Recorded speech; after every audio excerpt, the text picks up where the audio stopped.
Shoshana says, when I was around 5 years old, my family and I went to Club Med in Florida, and I took part in a kids' dance across the stage, dressed in my bikini top and oversized pants. And before I knew it, I was part of an adults-only show because my top fell off, and I became traumatized, and I did not participate in any future shows.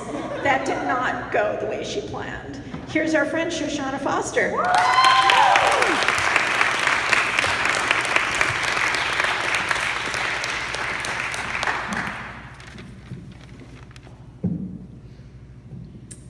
So it's 10/17, February 10th, 2016. I am 6 months into my first year teaching in Hartford, and I am standing outside my classroom door fighting back the tears. A middle school teacher, I don't know her name, walks by. She says, "Don't worry, I'll take care of it, go on." I'd only been living in Hartford 6 days before my first day of teaching back in August.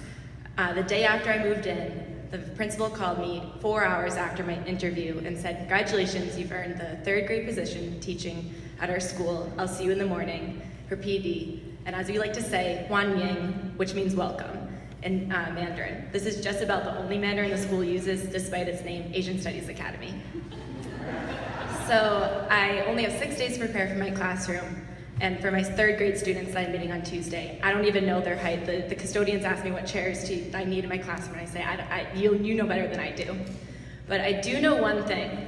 As soon as they come into my classroom, I want them to know that I care about them.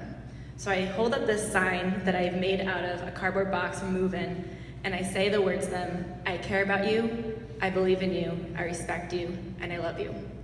But this quickly went out the door as soon as 10 seconds later, Wilbur charges at Angel and starts chokeholding him. They hadn't given me numbers to call, and in the summer at my training, I was teaching pre-kindergartners. So I frantically run into my hallway and grab a colleague, and the next day, they remove Wilbur from my classroom. I'd like to say that the chaos stopped after this day, but it only continued to ensue. So that's why I'm standing outside my classroom at 10:17 a.m., only a few hours into the school day, fighting the tears. I have to admit, not every day was this bad. It was pretty funny. After I taught my lesson on Hanukkah and I gave the students chocolate coins, gelt, and Angel's rubbing his belly and he goes, "Hanukkah tastes good." Another nice moment was when I was doing my laundry and I found a note in my pants pocket. I had stuffed in, too quick to read as a student passed it to me, Haroon, and he had written, "Miss Foster, can I have lunch with you?" But then there was that day that Rihanna stares me in the eyes and she says, "No wonder you're not married and you don't even have a boyfriend. You're so ugly and mean, you're gonna die alone." And so that's why I'm finding myself at 10:17 a.m. outside my classroom as my students are throwing chairs at each other, running around my room, screaming and yelling, and I feel like I'm failing my students.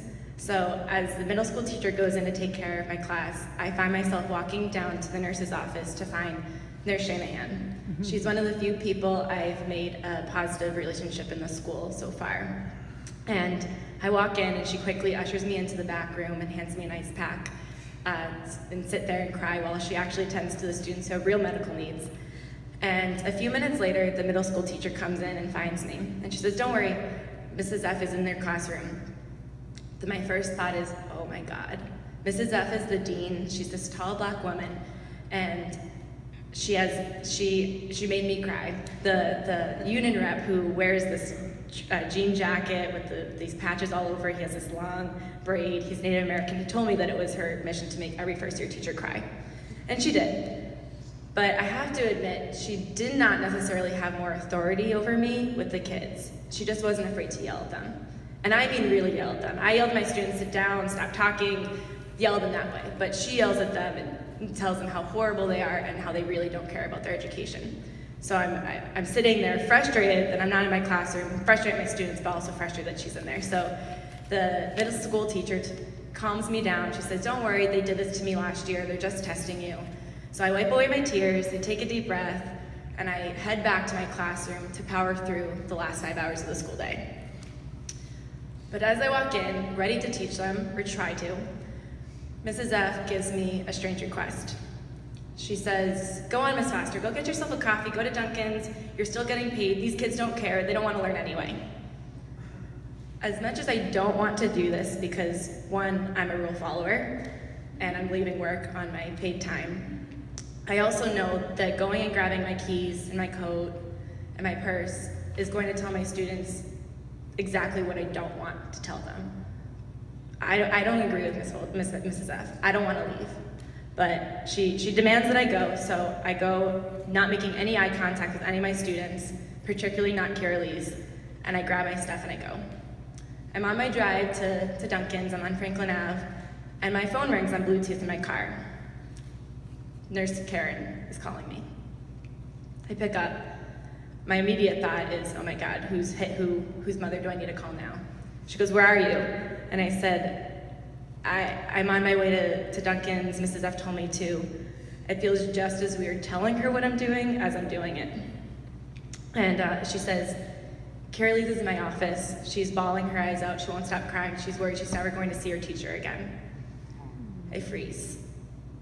And then I tell her, don't worry, I'm not going anywhere. So I grab some munchkins, no coffee, I don't like coffee, and Mrs. F didn't even know that, but head back to my school. And before heading to my classroom, I stop by the nurse's office to see Karen and find Carolee's in there. And I embrace her with this huge hug, and we head back to my classroom. Nothing changed when I walked in. My students are still yelling at each other. They're still not listening as I'm trying to teach them about the 9's trick of multiplication. But I start to change. I start to focus on the students who I know I can start to make an impact with. So Carolee's is sitting there, I'm teaching Haroon, as Angel and Rihanna are yelling and screaming at each other. After that year, Carolee's headed to Florida. She moved, and I didn't have her contact information. I still don't, and I still don't know how she's doing. But Carolee's became this huge inspiration for me to not only not give up on my students, but to not give up on myself. And so after that year, I could have not continued to go back to my school, even though I had my Teach for America commitment to go back the second year, but I did. And I'm still at my school in my third year teaching my first graders, becoming transformational leaders and yogis. And I taught my first class, not only to my students with yoga, but yesterday after school with my staff. And I'm serving as team leader on my first grade team with other teachers who've been teaching for 27 years longer than I've been alive. But that's not the most important thing. I thought that I hadn't made an impact on more than Haroon and Carolee's that year. But just the other day, I'm walking in the hallway, and Rihanna's in her line with her 5th grade class. She's about my height now.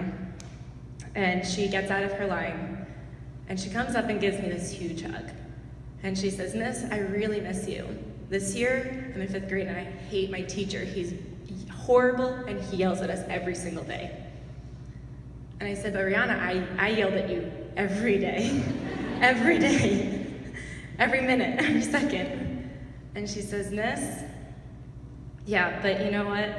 We at least knew that you loved us and you cared about us. So that's what keeps me keeping on at 1017 every day.